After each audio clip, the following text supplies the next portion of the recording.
কি বড় দান। তবে আমি যদি আপনার কাছে কিছু চাই, আপনি আমায় দেবেন, মানে ভিক্ষা দেবেন। বলুন আপনি কি চান? আপনি যা চাইবেন আমি তাই দিয়ে দেব। আপনাকে কথা দিলাম, ভেবে বলছি। আরে ভেবে না বললে কি আর এমনি বলছি? বলুন আপনার কি চাই? বলে রাজা, আমার কোনো কিছুই চাই না, আমার মাত্র 3 পদ জায়গা চাই।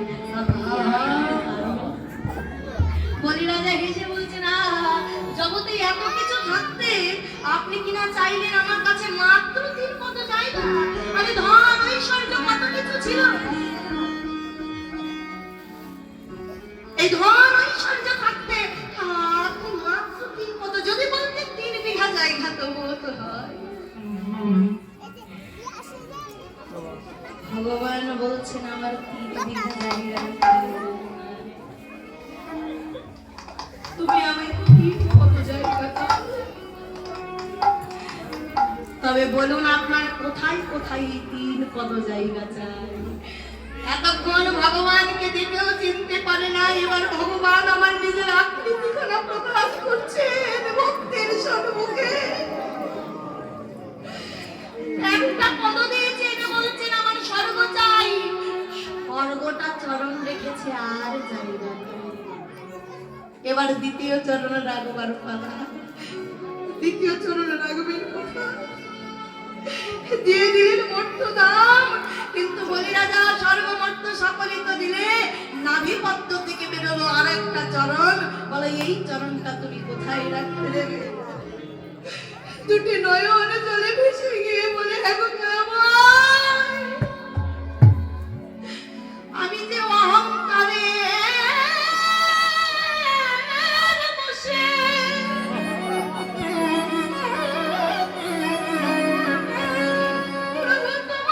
আমি চিনতে পারি না। প্রভু আমি স্বর্গ দিয়েছি, মর্ত দিয়েছি, তোমার ওই 3 নম্বর চরণটা আমি আর কোথায় রাখবো? আমার যে দেবান কোথায় আরে যাইগো, আরে যাইগো,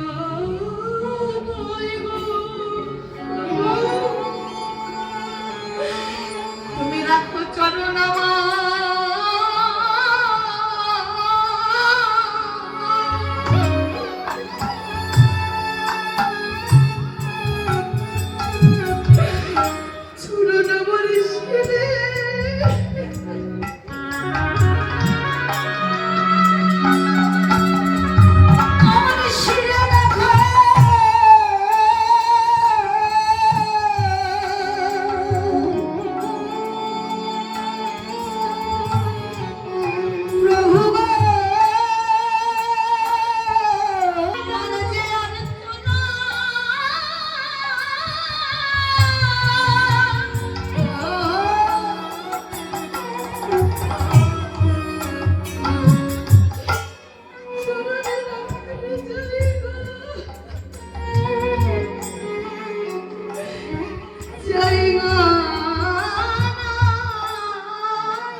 যেই চরণ সর্বমর্ত বলিরাজের মাথা পর্যন্ত দখল করেছি,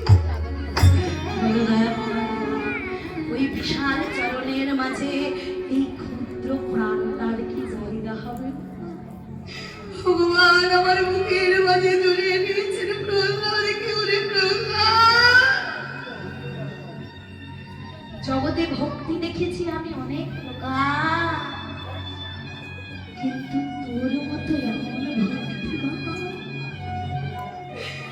ভক্তি যে জগৎ জুড়ে খুঁজে পাওয়া যায় না। চরণ তুই আমার নয়, দে দে চরণ তোর আমার শিরে।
18 পুরাণের মধ্যে সর্বশ্রেষ্ঠ পুরাণ ভাগবত মাঝে আমার ভগবান স্বয়ং বলছেন, যেই ভক্ত মনটাকে তুলসী পত্র করে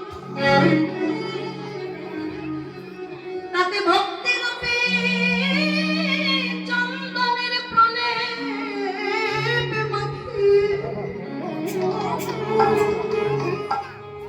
দুঃখটা নয়নের গঙ্গা জলে একবার আমার চরণে আত্মনিবেদন করে,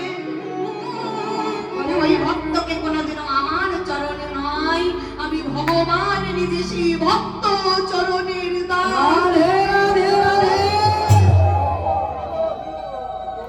বাবা সেই শ্রীরাম সীতারাম আমার ভগবানকে কিনে রেখেছিল বৃথায়।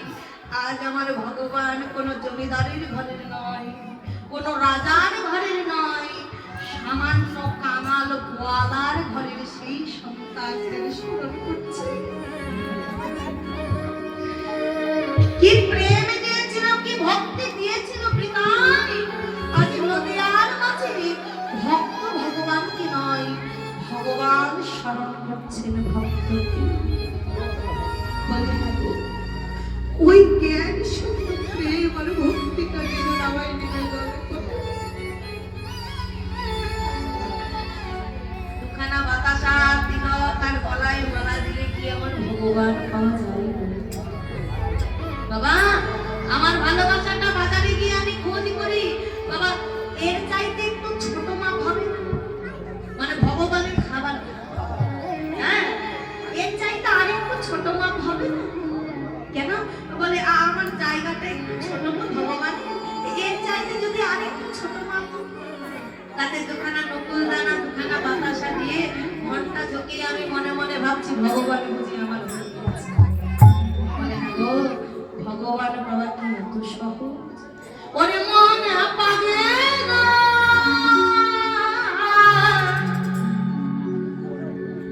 কৃষ্ণ ভজাকে ছেড়ে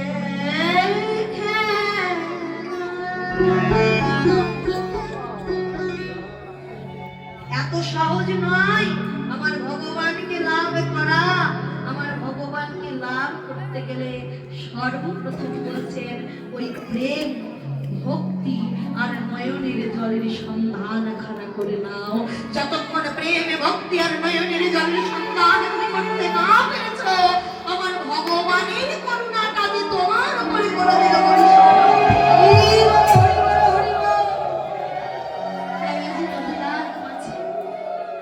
ভগবান তাদেরকে স্মরণ করছেন যারা ভগবানকে ওই প্রেম ভক্তি আর নয়নের জল দিয়ে বেঁধে রেখেছে।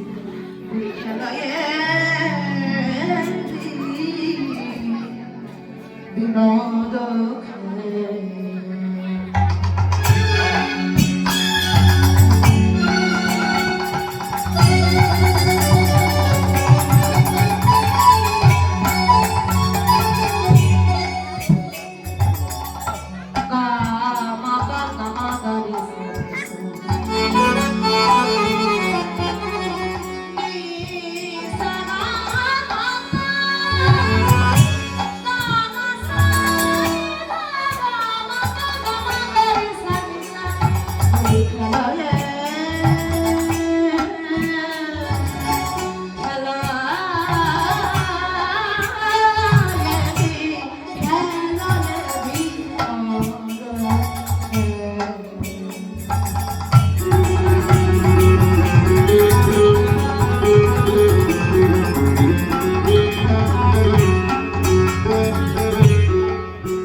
কৃষ্ণ কৃষ্ণ কৃষ্ণ হরে হরে হরে রাম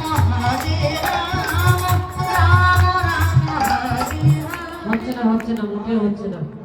আচ্ছা, হরিনামটা শুধু কি এই কয়েকজনের নামে লেখা আছে আর বাকিরা কি বাড়ি থেকে প্রতিজ্ঞা করে এসেছে যে হরিনামকে গাইব? কি গো, হরিনাম গাওয়া যায় না? যায়। তাহলে হাতগুলো সবার কোথায়? নিতাই গৌর রাধেশ্যাম। সবাই হাত উপরে, হাত উপরে। যারা চেয়ারে বসে রয়েছেন, চেয়ারম্যান যারা চেয়ারে বসে রয়েছেন, যাদের হাঁটুতে সমস্যা, কোমরে সমস্যা, আপনারা কি ভাবছেন আপনার কোমরের সমস্যা বললে আপনি জমিন দুয়ারে যখন যাবেন ভগবানকে বলবেন বাবা আমার কোমরের সমস্যা ছিল তাই হরিনাম করতে পারি নাই, ছেড়ে দাও, দেবে? হাতগুলো উপরে তুলুন। যদি মনে করেন মানুষ কুলে জন্মগ্রহণ করেছি ভজন করবার জন্য, মানুষ হলে ভজনযোগ্য দেহ পেলে হাতগুলো সবার উপরে থাকবে। হরে কৃষ্ণ হরে কৃষ্ণ কৃষ্ণ কৃষ্ণ হরে হরে হরে রাম রাম রাম হরে হরে হরে কৃষ্ণ কৃষ্ণ কৃষ্ণ কৃষ্ণ হরে হরে হরে রাম রাম রাম হরে হরে হরে কৃষ্ণ কৃষ্ণ কৃষ্ণ হরে হরে হরে রাম রাম রাম হরে হরে হরে কৃষ্ণ কৃষ্ণ কৃষ্ণ হরে হরে হরে রাম রাম হরে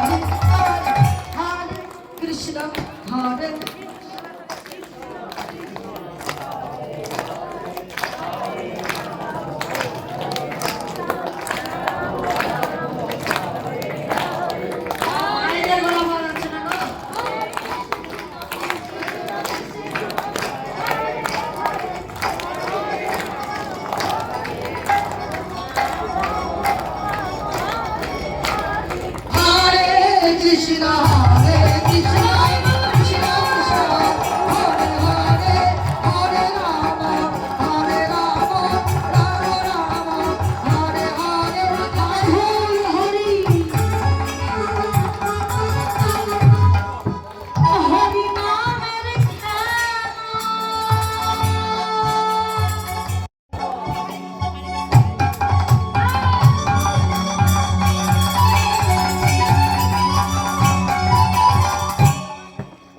হরি বলায় আরে বাহু হরি নামের খেলা হরি বলায় আরে বাহু হরি নামের খেলা হরি বলায় বাহু আজ খেলেছে বড়রা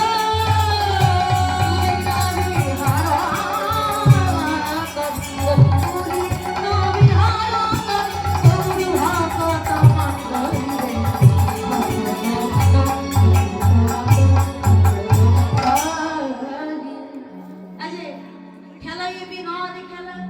মঙ্গলে খেলা খেলছেন, খেলাটার নাম দিয়েছে বিনোদ। তাহলে বিনোদ শব্দের অর্থ বিনোদ শব্দের অর্থ বিনোদ শব্দের বি শব্দে বিশেষ আর নদ শব্দে আনন্দ। এই বিশেষ আনন্দযুক্ত নতুন খেলা খেলছেন গৌর হরি আমার সুরধনী গঙ্গা নদী। যে খেলাটার নাম দিয়েছে মহা মহা হরি নামের খেলা। তাহলে মা জগতে এত খেলা থাকতে এই হরি নামের খেলাটাকে বিশেষ খেলা বলা হলো কেন? এই খেলার মধ্যে বিশেষত্ব আছে কার? দেখুন, যদি বলতো ফুটবল খেলা হলো বিশেষ খেলা মেনে নেওয়া যায়। কেন? কারণ জগৎ মাঝে একমাত্র এই ফুটবল খেলায় যে খেলা খেলে বিশ্বকাপ অর্জন করা যায়। তাহলে ফুটবল খেলাকে বিশেষ খেলা না বলে বলছে হরি নামের খেলাটা হলো বিশেষ খেলা। কেন? কারণ ভালো করে লক্ষ্য করে দেখবেন জগতে যত খেলা তার মধ্যে দুইটি দল রয়েছে, দুটি পক্ষ রয়েছে। ফুটবল খেলতে যান 2 দল লাগবে, ক্রিকেট খেলতে যান 2 দল লাগবে, দাবা দুই দল লাগবে, তা যত খেলা রয়েছে তার দুটি করে পক্ষ থাকে, দুটি করে দল থাকে। এক দল জিতে যায়, আরেক দল প্রথম হয়। তোমরা মনে জানো, আমি জানি হয়েছে তোমরা চুপ থাকো। কি গো, এক দল জিতবে, আরেক দল হেরে যাবে। হেরে যাবে। কিন্তু গৌর হরিত্রী জগতে জুড়ে কেবলমাত্র একটাই খেলা এনেছেন, যে খেলায় কেউ হারে না।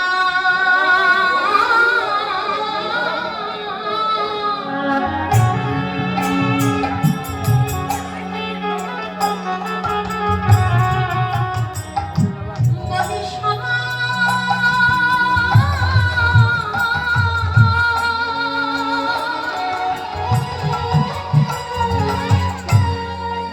এ খেলায় সবাই জেতে,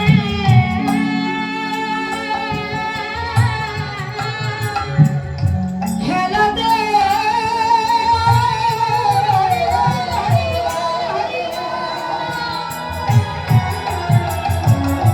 খেলাতে যে হারে না।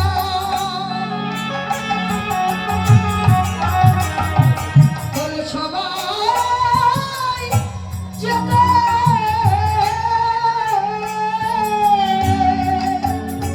জানাই এবার হরি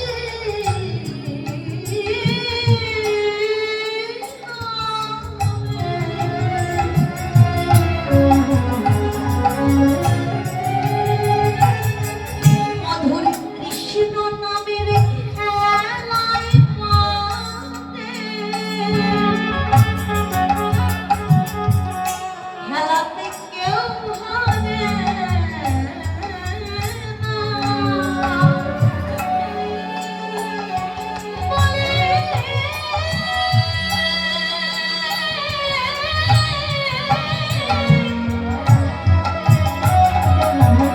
সবাই যেতে, জয় হরি নামে।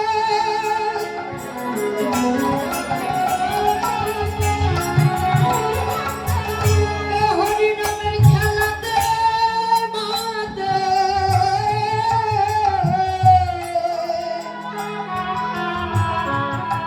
খেলাতে কেউ হারে না।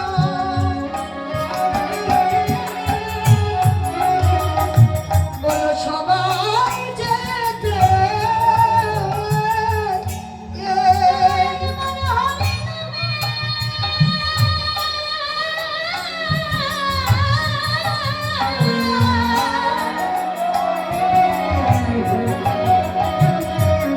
এই মধুর কৃষ্ণ নামে,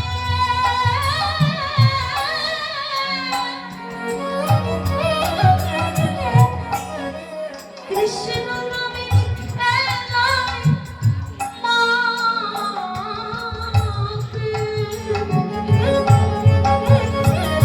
তাড়াতাড়ি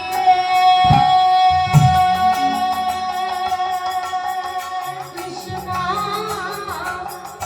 কৃষ্ণ প্রাপ্তির পথে হরি নামে খেলায় মাতে, হরিয়ে কৃষ্ণ প্রাপ্তির পথে, নামের খেলায় মাতে, হরিয়ে কৃষ্ণ প্রাপ্তির পথে।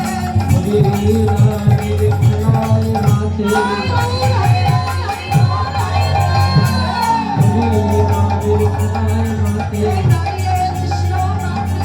হরি নামের খেলায় মাতে।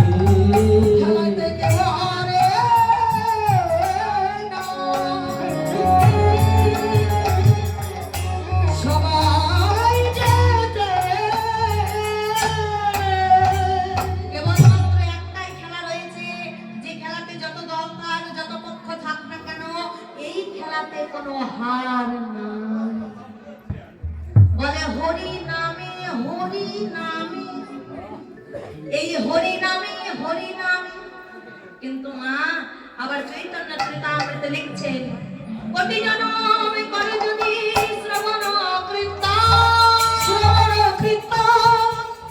তথাপি মা পাবে ব্রজে ব্রজেন্দ্র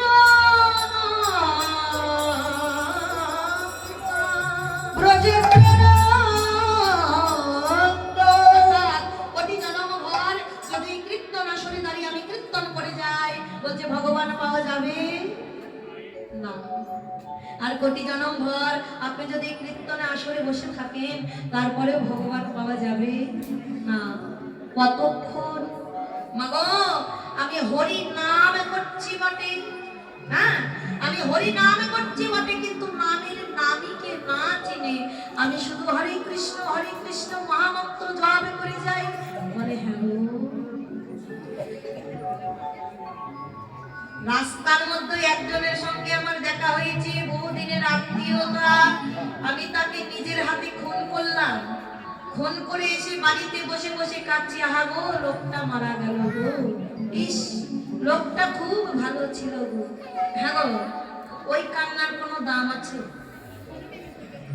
তাহলে কৃষ্ণ বস্তু নষ্ট করে যদি আমি কৃষ্ণ কৃষ্ণ বলতে যাই, ভগবান বলছে আমি কানা নাকি চোখে দেখি না যে তোমার ওই মুখের হরি নাম দিয়ে আমি ভগবান নামবো? তাই যে মা প্রতিদিন আমি কৃষ্ণ বস্তু নষ্ট করছি, কৃষ্ণ হত্যা করছি, আত্মহত্যা করছি। এই আত্মাকে হত্যা করে কৃষ্ণ বস্তুকে হত্যা করে আমি যদি আবার কৃষ্ণের সম্মুখে গিয়ে দুটা বাতাসাতে ঘন্টা জোগাই, কিন্তু ভগবান কি কৃপা করবে? করবে না। তাহলে আগে কৃষ্ণ বস্তুকে রক্ষা করতে শেখো। দেহ রক্ষার হেতু হইল সাধনার ভজন, সাধনার ভজন। তাতে যদি সঙ্গমেতে বিন্দু করে কেমনে দেহ রক্ষা হইতে পারে? বিন্দুরূপী কৃষ্ণ তারা নিত্য হত্যা করে। দেহের চাঞ্চল্য যখন স্ত্রীর গতি লাই, ভজনে ঘরে গেলে কৃষ্ণ তাকে প্রাপ্ত করাই। তবে কৃষ্ণ প্রাপ্তির মাধ্যমটা জানিয়ে দিয়ে গেল কি? সাধন আর ভজন। এই দেহ রক্ষার হেতুই হলো সাধন ভজন। দেহটাকে যদি রক্ষা করতে না পারো, দেহ রক্ষা না করে আত্মরক্ষা না করে আমি শুধু বলে যাচ্ছি হরে কৃষ্ণ কৃষ্ণ কৃষ্ণ হরে হরে, হরে রাম রাম রাম হরে হরে, এই 16 নাম 32 অক্ষরে কোনো ক্রিয়া করবে না। এই কারণে বললো বলিতে নাম হবে প্রচুর, কিন্তু নাচিতে গাহিতে যাবে জীব নর করিত। আবার বলছেন বলিতে নাম হবে প্রচুর, এই নাম করিতে করিতে কিছু জীব যাবে গোলক ভিতর। তাহলে নাম করে গোলকে যাচ্ছে কারা, আর নাম করে নরকে যাচ্ছে কারা? এই যে দেখিয়ে দিলেন যেই জন কৃষ্ণ বস্তু রক্ষা করতে পারছেন, অর্থাৎ গীতাতে বললেন আত্মদর্শনে কৃষ্ণ দর্শন, আর কৃষ্ণ দর্শনে জগতের সকলে কিছু প্রাপ্তি হয়ে যায়। গয়া কাশী বৃন্দাবন মাগো সর্বত্র আমি ঘুরে বেরিয়েছি, কিন্তু এই গয়া কাশী বৃন্দাবন ঘুরে ভগবান দেখা পেতে যেতেও পারে, কিন্তু না পাওয়ার সম্ভাবনাটা বেশি আছে। বলছে হ্যাঁ গো এই গয়া কাশী বৃন্দাবন খুঁজে কোনো লাভ হবে না। যে অপ্রাকৃতিক নিত্যধাম বৃন্দাবনে আমার ভগবান বিরাজমান, আগে সেই ভগবানের সন্ধানটা তুমি করে নাও। বাবা প্রতিদিন আমি কত চিন্তাই না করি, রাত্রিবেলাতে খাবার শেষে যখন বিছানাতে যাই আমার মাথার মধ্যে চিন্তা থাকে, আজ তো এই খেয়ে দিন পার করলাম, পরের দিন আবার কি রান্না করবো, কি গো চিন্তা হয় না? বাবাদের মাথায় চিন্তা, সংসার আমার চলছে না, টাকার প্রয়োজন, এত টাকা কোথায় থেকে পাই, ব্যবসা ভালো করে চলছে না, একতলা বাড়ি দুতলা করতে হবে, দুতলা থেকে এবার 3 তলা, ব্যাংক ব্যালেন্স ডবল করতে হবে, বাড়িতে আমার বিবাহযোগ্য কন্যা রয়েছে, মেয়ে আমার ভারপ্রাপ্ত, তাকে বিয়ে দিতে হবে, ছেলে আমার বড় হয়ে যাচ্ছে, তার পড়াশোনার খরচ, আবার একটা চাকরি যদি পাইয়ে দিতে চাই, কত টাকার ব্যাপার। তাহলে সারাদিন কত সংসার চিন্তা আমি করে যাচ্ছি। আচ্ছা একদিনও কি নিরজনে আমি বসে বসে ভেবেছি যে আমি কোথায় ছিলাম, কোথা থেকে এলাম, কেন এলাম, আর পরবর্তী স্থানটা আমার কোথায় হবে? সকলে চিন্তা করবার আমার সময় থাকে, কিন্তু আমি কে এই চিন্তাটা আমার মাথায় একদিনও আসে না। বলে হ্যাঁ গো, তুমি শুধু তোমার দেহ সুখের লাগি সমস্ত কিছু করে গেলে। বাবা, এই যে সকাল থেকে রাত্রি পর্যন্ত আমাদের পরিশ্রম, এই পরিশ্রমটা কেন? কেবলমাত্র আমাদের দেহ সুখের জন্য, নাকি এর বাইরে কিছু বলবো? আমাদের সমস্ত পরিশ্রমই এই দেহটাকে সুখ দেবার জন্য। তাহলে মা, দেহ সুখের জন্য তো আমি সব কিছুই করলাম, আমি খাঁচার যত্ন করছি বটে, কিন্তু খাঁচার মধ্যে একজন যে হরি বলা, কৃষ্ণ বলা পাখি রয়েছে, আমি সেই পাখির সন্তানটা একদিনও করি না। যে দেহ সুখের জন্য আমি এত কিছু করে চলছি বাবা, এই দেহটাই আমার ছিল না। আমি ছিলাম সেই নিরাকার ব্রহ্মময় অবস্থায়। বলছেন কোথায়? গীতাতে। না ছিল হাত, না ছিল পা, না ছিল মাথা, না ছিল আকার, না ছিল কোনো আকৃতি। যে দেহের জন্য এত কিছু, এটাই আমার ছিল না। আমি নিরাকার ব্রহ্মময় হয়ে সেই শূন্যাকারে ঘুরছিলাম। এবার বলছে সেই নিরাকার ব্রহ্ম থেকে সৃষ্টি হলো বেদ, বেদ থেকে সৃষ্টি হলো কর্ম, কর্ম থেকে সৃষ্টি হলো যজ্ঞ, যজ্ঞ থেকে সৃষ্টি হলো মেঘ, মেঘ থেকে সৃষ্টি হলো বৃষ্টি। ওই বৃষ্টির ফোঁটা যখন কোনো শস্য দানার উপরে পড়েছে, ওই শস্য দানা যদি কোনো পুরুষ গ্রহণ করেছে, তার শরীরে হয়েছে বীর্য শক্তি। যদি কোনো নারী গ্রহণ করেছে, তার শরীরে হয়েছে রজ শক্তি। এবার পুরুষ এবং প্রকৃতির যখন মিলন ঘটেছে, আমি ছিলাম পিতার সহস্রদল পদ্মে, সেই সহস্রদল পদ্ম হইতে পতিত হলাম মায়ের গর্ভে। এবার মায়ের গর্ভে 10 মাস 10 দিন থাকবার পরে আমি জগৎ মাঝে ভূমিষ্ঠ হই।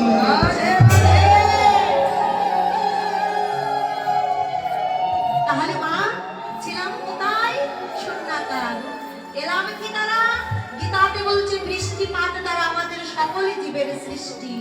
বাবা, জগতে ধর্ম আছে অনেক প্রকার, ত্রিজগতে অনেক ধর্ম আছে, কিন্তু কেবলমাত্র এই একটাই ধর্ম, যেই ধর্মতে গীতাতে যা বলছেন, ভাগবতে যা বলছেন, তা আপনাকে প্র্যাকটিক্যাল প্রমাণ করে দেবে। অর্থাৎ এটাই হলো বাস্তবমুখী ধর্ম। এই সনাতন ধর্ম কোনো অনুমান ভজন নয়, সনাতন ধর্ম হলো প্র্যাকটিক্যাল ভজন। হরি বল, হরি বল। যা বলবে তা আপনাকে প্রমাণ দেবে। প্রমাণ কোথায়? এই যে মা, শুধু মুখের কথা শুনে, কীর্তনার মুখের কথা শুনে বাড়িতে চলে গেলাম, বলে ও কীর্তনে শুনে কোনো লাভ নাই। কেন? বাবা, না বলে আর পারি না। বর্তমান সময়ে কীর্তনটা হয়ে গেছে সম্পূর্ণ ব্যবসা। হ্যাঁ, ডিমান্ড করে দিলাম 35,000 টাকার নিচে দাদা আমি যেতে পারবো না, আপনি হলে নিন, না হলে না নিন। এই টাকা নিলাম, চলে গেলাম। এবার 4-5 দিন ধরে যখন এই টানা কীর্তন চলছে, বলছে হ্যাঁ গো, দূর, নিরামিষ আর ভালো লাগে না, আর খাওয়া যায় না, মুখে রুচে না, চল চল রে এবার একটু হোটেলে যাই। তাই মানে ভক্তের চরণ ধরে অনেকই টানাটানি হলো, এবার একটু 2 পাওয়া 4 পাওয়া ধরে একটু টানাটানি করে নি। তাই গৌর রাধে রাধে। এই যে মা, যাদের যজ্ঞ স্থলটাই শুদ্ধ নয়, দেখো এটা একটা যজ্ঞস্থল, এইদিকে 4 মুষ্টি, এইদিকে 4 মুষ্টি, এইদিকে 4 মুষ্টি, এইদিকে 4 মুষ্টি। একটা যজ্ঞস্থলে যখন কোনো পুরোহিত বা পণ্ডিত তৈরি করে, তার কাছে জিজ্ঞেস করবেন ওই যজ্ঞস্থলের মাত্রা কত। চারিদিকে 4 মুষ্টি করে নেয়, অর্থাৎ 16 মুষ্টি। আপনি ভালো করে মেপে দেখুন, আপনার এটাও একটা যজ্ঞস্থল, চারিদিকে 4 মুষ্টি হয়ে রয়েছে। তাহলে বাবা, যজ্ঞস্থলের মধ্যে যদি আমি মাছ, মাংস, পেঁয়াজ, রসুন ফেলে দেই, হ্যাঁ গো, পূর্ণ হবে নাকি অপূর্ণতে ভরে যাবে?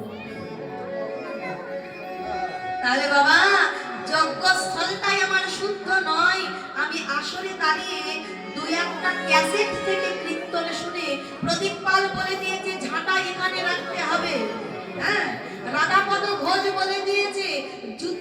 বাড়ির সামনের দিকে রাখা যাবে না।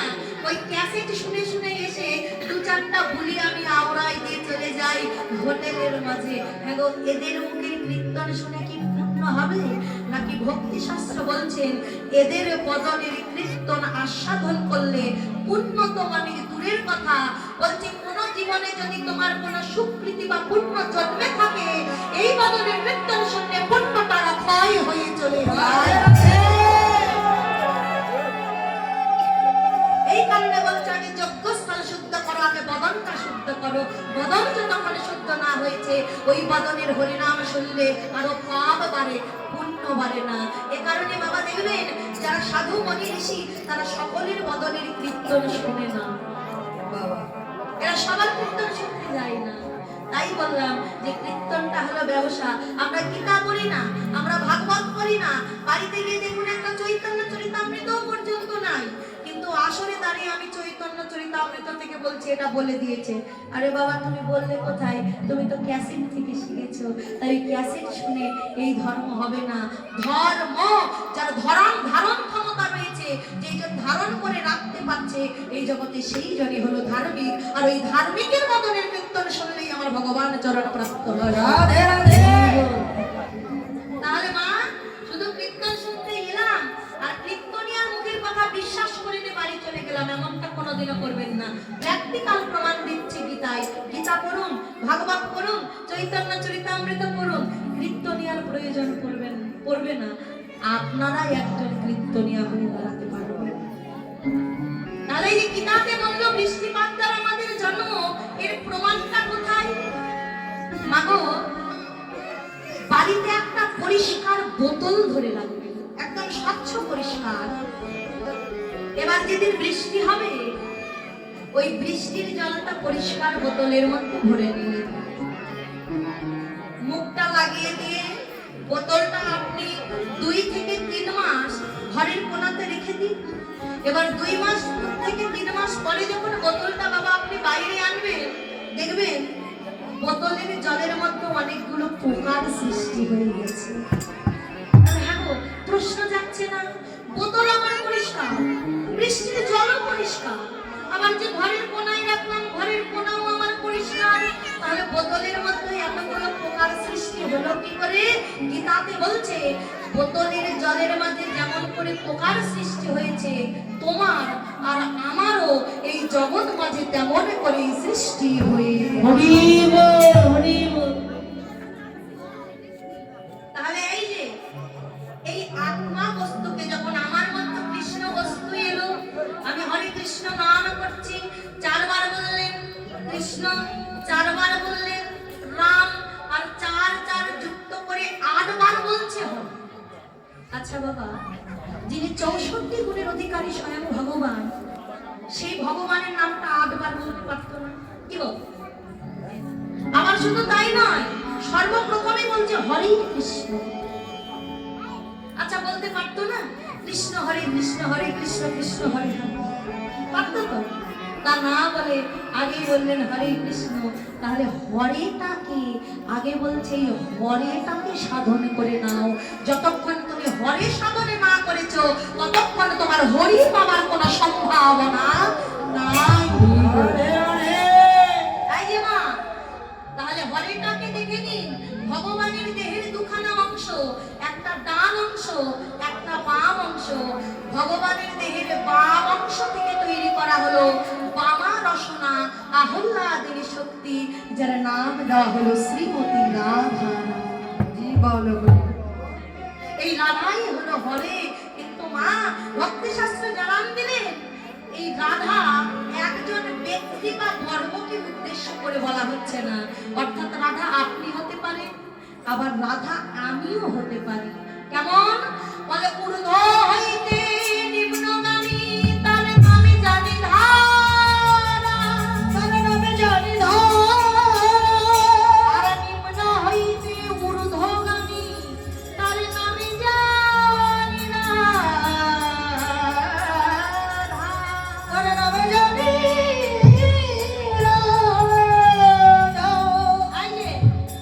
ঊর্ধ্বের বস্তু যখন নিম্ন দিকে পতিত হয় তাকে বলা হয় ধারা। যেমন বৃষ্টির ধারা আমরা দেখি, আকাশ থেকে নিচে পড়ছে।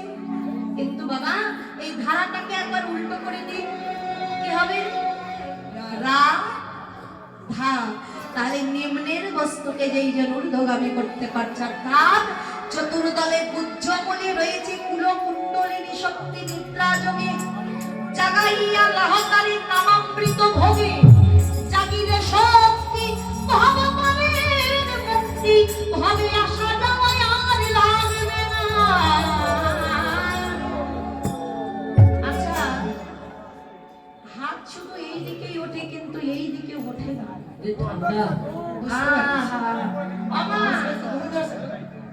হাত কি পাওয়ার আর বাসনা না?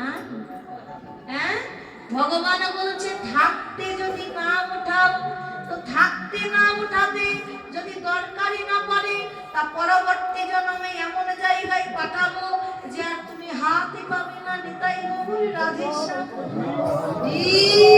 এই যে তাহলে এই যে নিম্নের বস্তুকে যেই জন ঊর্ধ্বগামী করতে পারছে কি, চতুর্দলে গুজ্জমূলে রয়েছে কুলকুণ্ডলিনী শক্তি। এই কুণ্ডলিনী শক্তিকে যেই জন সহস্র দল পদ্মের ন্যায় করতে পারে, অর্থাৎ কৃষ্ণ ভজনের ধারাটা হলো ঊর্ধ্ব ধারা, নিম্ন ধারায় কোনোদিনও কৃষ্ণ পাওয়া যায় না। তাহলে বাবা এই নিম্ন ধারাকে আমি ঊর্ধ্ব ধারা করবো কি দ্বারা? বলে গুরুচরণে ভক্তি যার তার হয়ে যায় ভবপার, সমানকে করেছে জয় নার লাভের নাই কো পারাপার। গুরুকে নাগর করি আপনি হয়ে নাগরী, বিশ্রাম ভাবে ভজন করি তারা নিত্য সেবার পায় অধিকার।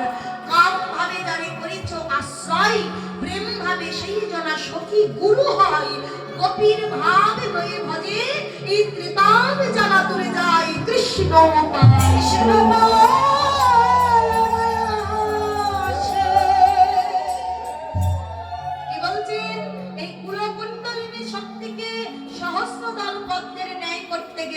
সর্বপ্রথমে যে ইরা, পিঙ্গলা এবং শশাঙ্মা তিনজন নারীকে সাধন করে নাও।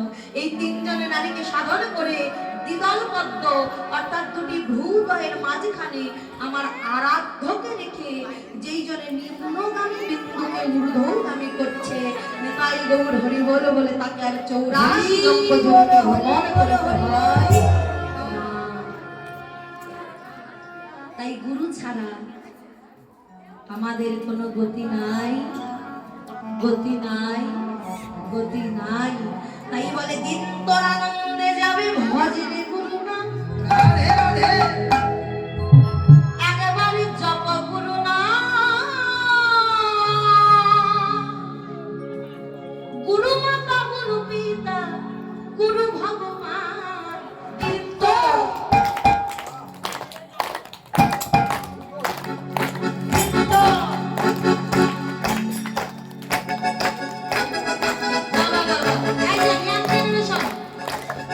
মনে মনে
গগন পানে দেখছেন আর বেলা না বলি দিন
গৃহেতে চলি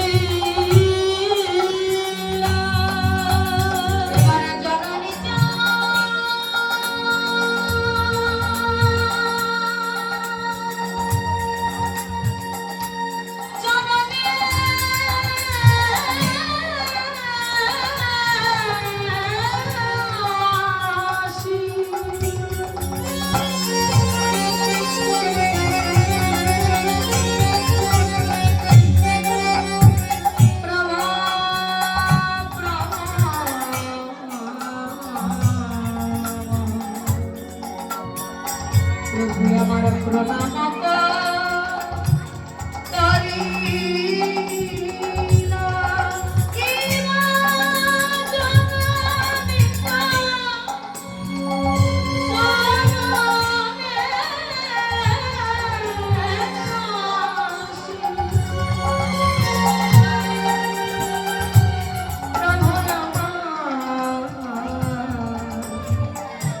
আমার প্রণাম করি জননীর চরণে আসি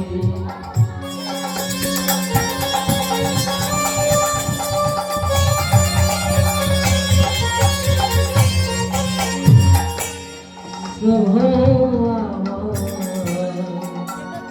আজ প্রণাম করি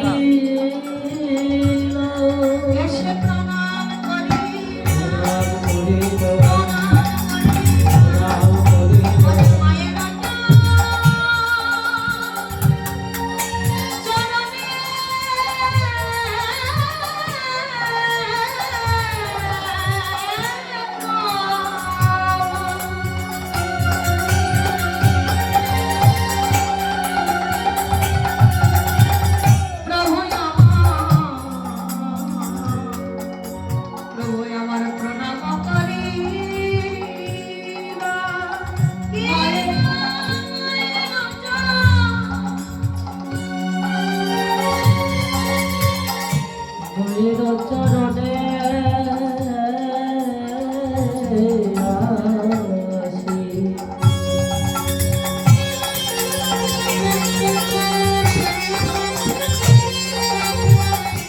প্রভু আমার আজ প্রণাম করি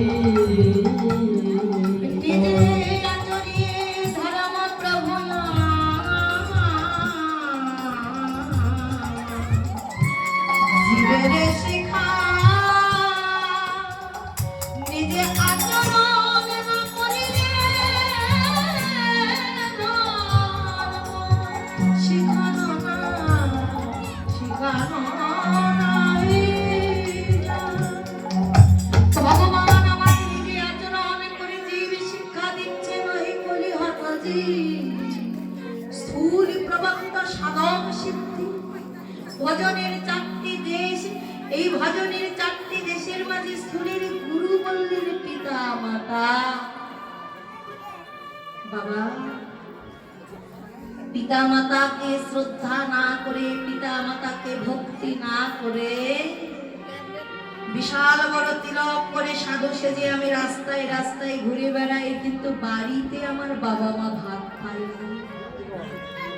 আমার ভগবান বলছে, হ্যাঁ গো, বাড়িতে তোমার আসল ভগবানকে ভাত না দিয়ে তুমি রাস্তায় রাস্তায় সাধু সেজে ঘুরে বেড়াও, ওই ভক্তি দিয়ে যে আমি ভগবান আমায় পাওয়া যায় না। মাগো, বছর বছর লক্ষ লক্ষ হাজার হাজার কোটি কোটি টাকা ব্যয় করে তৈরি করা হয় মায়ের প্রতিমা, পূজা দিচ্ছি আমরা 5 দিন যাবত। আমি জানি না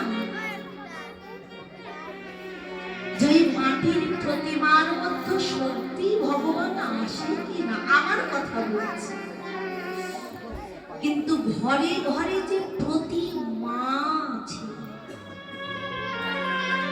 ঘরে ঘরে প্রতিমা, এই মায়ের আশীর্বাদ যদি কোনো সন্তানের মাথায় একবার পড়ে যায়, ওই সন্তান পুঙ্গ হোক, ওই সন্তান গভীর হোক, ওই সন্তান বোবা হোক, ওই সন্তান সর্বদিক থেকে অক্ষম হোক, কিন্তু ওই সন্তান যে অসাধ্যকে সাধন একদিন করাতে পারবে, এতে মৃত্যু মাত্র কোনো সন্দেহ থাকে না।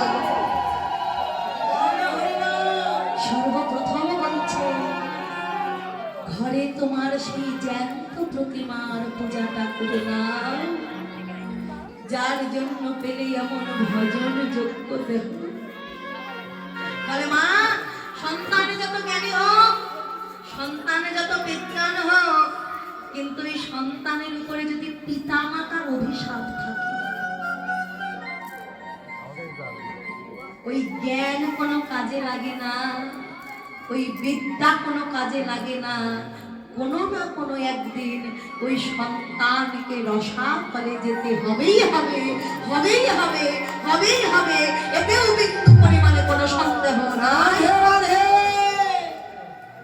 কিন্তু মা, পুত্র কাকে বলছে, সন্তান কাকে বলছে, এটাও আগে আমাদের জানা প্রয়োজন।